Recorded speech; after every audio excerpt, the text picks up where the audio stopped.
Today I have something a little bit special and different. This is a baby Patagonian Mara. For those of y'all who have been to the farm, you've seen our Patagonian Mara, and he's a male. His name is Luke, and I'm sure that y'all have seen him if you've been here or if you've been to an event that we've been at. So this is a baby one, and we're just babysitting these right now. I've got two of them. So I wanted to show y'all how I feed them. And while I'm feeding them, I'll tell you a little bit about them. So for those of y'all who don't know, a Patagonian Mara is a large rodent.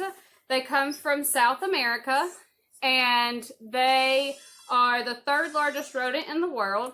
You have a capybara, and then you have a beaver, and then you have these guys. And by height, they are the third largest. But by weight, you have some porcupines that are larger than these guys by weight. Like I said, they are rodents whenever they are in the wild, and they come from South America. I don't know if I mentioned that. And when they're in the wild, they live in herds. And so you'll have a bunch of these little guys running around. They like to live in grasslands where there's lots of coverage for them to hide because they are prey animals. And so there's lots of things that want to eat them.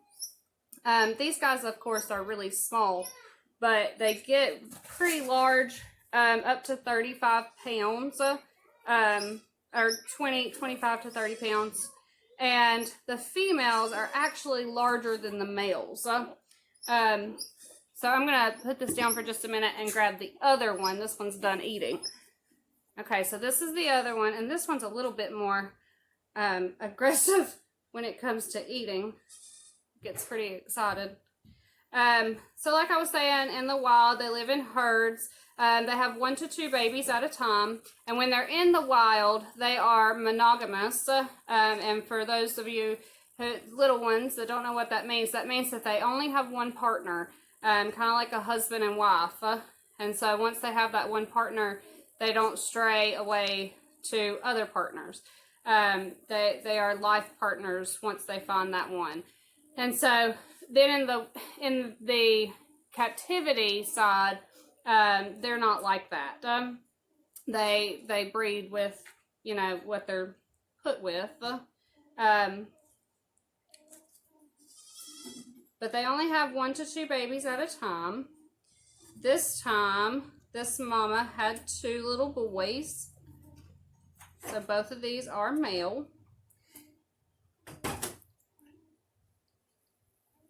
And like I said, we're just babysitting these guys for the lady that breeds them. And so, you see they drink quite a bit. They'll drink about an ounce, maybe an ounce and a half at a time. And I'll take you and show you our big Patagonian Mara. But these guys are so adorable. And like I said, they get pretty big. And if you're looking at keeping one for a pet, I'm going to put this guy back in the cage. Hold on one second. If you're looking at keeping one of these for a pet, I would suggest doing a lot of research on them. They are kind of exotic animals because they do come from South America. You know, they're not like a cat or a dog. They also have some qualities that make them not very good for like an indoor pet or a pet period. They are very active animals. They are very cautious and timid animals. Now if you raise them from babies and you hold them a lot, then they're a lot better at, you know, being held and things like that. But if you get one that hasn't been held a whole lot, then they're not going to be, once again, like a cat or a dog where you can just pick them up and hold them and love them. Luke that we have, he is pretty tame. We bring him in the house and things like that, but still it takes me a few minutes to catch him because they are prey animals. And so whenever you go in to get them, they're going to think that you're coming after them to eat them. Also, when you're looking at having one for a pet, or if that's something that you want to look into, keep in mind that they dig, and they dig pretty significantly. So you have to have an enclosure that has a fence buried in the ground, and it has to be very strong fence because they also chew. And so they can chew through a lot of the wiring on fencing. So it has to be very strong fencing. And they can jump up to 6 foot straight off the ground, standing, and they jump 6 foot. And so you have to have a very tall enclosure. And like I said, they're very active. So you have to have a lot of room for them to run. They like to jump and hop around and do Patagonian Mara things. So you have to have an enclosure that is going to encompass all of those things so that they can have a happy, healthy life. Now we're going to go down and we'll meet Luke, our male adult Patagonian Mara, and we'll take a look at him, and I'll show you some more about them and tell you some more facts. So come on, let's go. So this is Luke, and Luke is our adult male Patagonian Mara. He's looking for the treats that I have.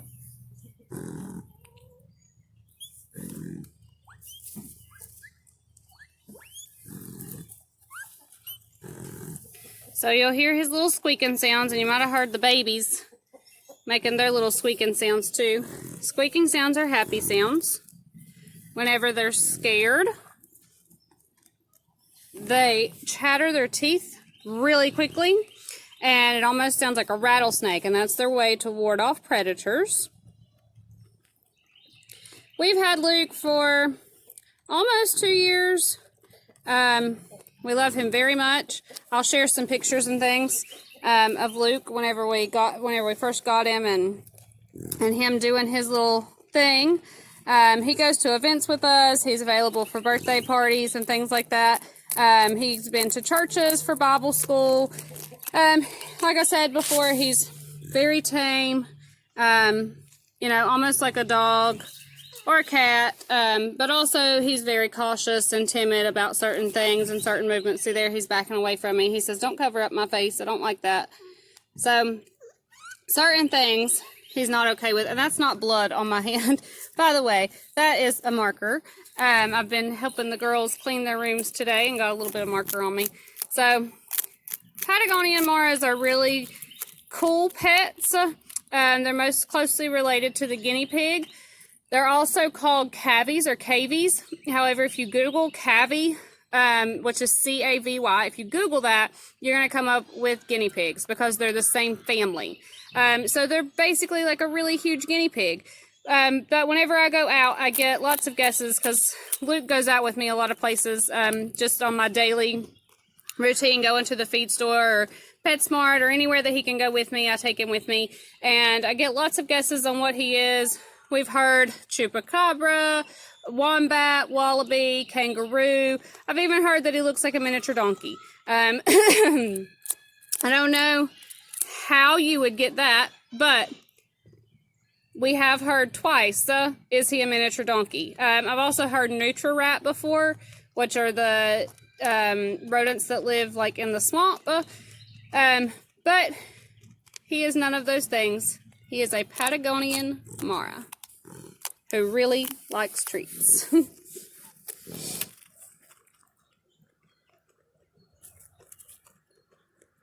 So I hope y'all have enjoyed learning about the Patagonian Maras. I'm going to include some updates of some things that we've been doing, and some things that have went on during our weekly adventures here on the farm. I'll include some pictures and videos and things like that of things that we've been doing there. But I hope y'all enjoyed learning about the Patagonian Maras and seeing the babies. And if you have any questions or comments, leave them down below. I'll try to get to questions. I know a lot of people, whenever they see these guys, they're like, what is that? Where does it come from? All of that. And I think I've covered most of that, but if not, just let me know, and I will do my best to answer those questions. Hey guys, so for the past week, my white male goat has been getting out. And we have tried and tried to find out where he is getting out at, and we couldn't figure it out. So we have gates up, and we were like, oh, well, he's going through the bars on the gate. So we put fencing up on all the gates, and he still got out. So then we were like, okay, maybe he's jumping on the little house, and I'll show you what I mean, and going over the fence. And so we moved the little house away from the fence so he couldn't jump on it. And he still got out. So we set up cameras on the fence to see where he was getting out at, and we found him on the camera getting out. And I want to show you where he's getting out at, because it is unreal how he's getting out of this fence. And we looked everywhere and could not find a hole in the fence, but he found one. So let's go take a look at it. So there's the little house, and it was up against the fence, and we thought he was jumping on it, so we moved it. And there's a gate down there past the fence, or past the house, and we thought he was going through the bars, so we put fencing on it. We put fencing on this gate right here, and still he got out. So we came all the way down through here looking for a hole in the fence, couldn't find one. On the camera, he's getting out of this fence. So just a quick pass at the fence all the way down through here. There's no hole anywhere, all right? Okay, so we caught him on the camera, and he's going out of this hole. Y'all, how in the world does that goat fit through that hole? I have no idea, but he is. So now we're going to fix the fence. So also an update on Stinker, our little baby. Don't let her suck your finger. Don't do that. Come here, Stinker. Stinker is doing very well. She comes down to the barn with us whenever we feed or come outside. She is doing very, very well. She's getting big. She's heavy. She still stays in the house most of the time, but we do bring her out whenever we're outside. But she's doing really well. We're really, really happy with how she has grown and made progress. She is terrified of her brother and sister and her mother, because we are her family, because she hasn't known anybody but us since she was born. So we're her family. She doesn't know what to do with other goats. But there's an update on Stinker as well. Here are these two beautiful babies as well. Hi. They're doing really good too. This is the little boy. He's so cute. And then the little girl. They've been in the pasture for the most part. We just brought them down here to this pen today so the pasture can grow a little bit. But they're doing awesome. They have both been sold. So they will both have new owners at 8 weeks when they're ready to go. But they're so cute. We also have these little sweet things. They were just born the other day, about 4 days ago. And they're so cute. And this is her first litter. She had 8. They're so adorable. Like I said, she had 8, and she didn't make a very good nest for them. But she's feeding them really well. So I'm really hoping they all make it. I've tried to make her a nest, and she doesn't like that very much. She got her hair out and tried. But it's her first time, and she's not really sure what to do. But she's a good mama. She's a good mama. And we love all these babies. 8 new babies. And this is our other baby bunny. And she was born the 24th of last month, or the 28th of last month. And so she is quite large now, and she'll be ready for a new home on May 18th. She'll be 8 weeks old, and she'll be ready for a new home. If anyone is interested in purchasing this sweet little girl. And you can see the kids have been holding her and everything. She's very friendly. So, there she is. Sweet little babies. So here is one of the upgrades that we have done in our quarantine time. Everybody, well, most everybody, as far as the horses go, eat different things and different amounts of things because they're different ages, they have different jobs, some do more than others, so they get different things to eat, and it's hard to feed them all whenever they're in the pasture together because I usually have to bring them all in, and that takes a lot of time to bring each horse in, feed them, and then turn them all back out. So we made this nice little area here, and the barn is that way, so I can come straight over here and go in this gate, and then we have gates in the back where I can let the horses in or out straight from the pasture. So I'm going to go in because Dude's wanting out right now. He's all finished with his food. And the horses are a disaster right now because they were out the other night and it started raining really early in the morning. I didn't come put them up. So they've been rolling in the mud and the dirt. So they're a mess. But they're just being horses during quarantine time.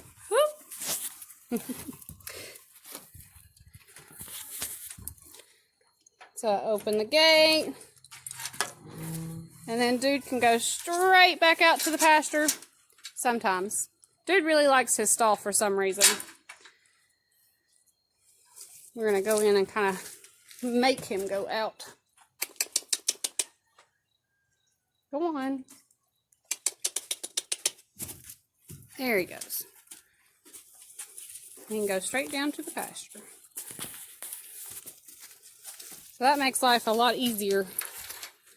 There's Strudel way down there. Hey, Strudel! And then we'll let Addie out.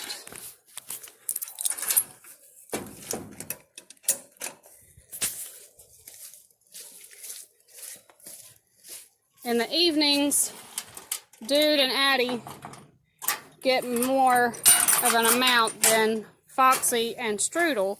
So we put them up so that they can take their time to eat.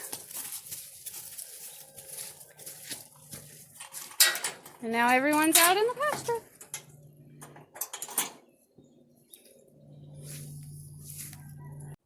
Another improvement we've done is my fancy new arena. So you can see the corner post. The fence is kind of hard to see. We did it in like regular field fence, which was a little bit cheaper than buying the panels. And so that worked out really good for us. And then it has electric at the top so that whenever I put horses in here and use it like as a paddock, then they don't break the fence. So Flower's out here right now because she also gets different feed. She gets chaff hay because of her weight. She needs that. And none of the other horses do. So we put her out here to eat because she needs that and nobody else does. So she's out here right now, but I will include a video of me riding Addie in the new arena. But it's really nice, it's really big, and I love it. So we have been doing a lot of upgrades during our quarantine time, but we're getting a lot done. I miss all of my students and all the excitement and seeing them learn and miss the birthday parties that we have and things like that. But we've been getting a lot done.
everything that we've been doing here.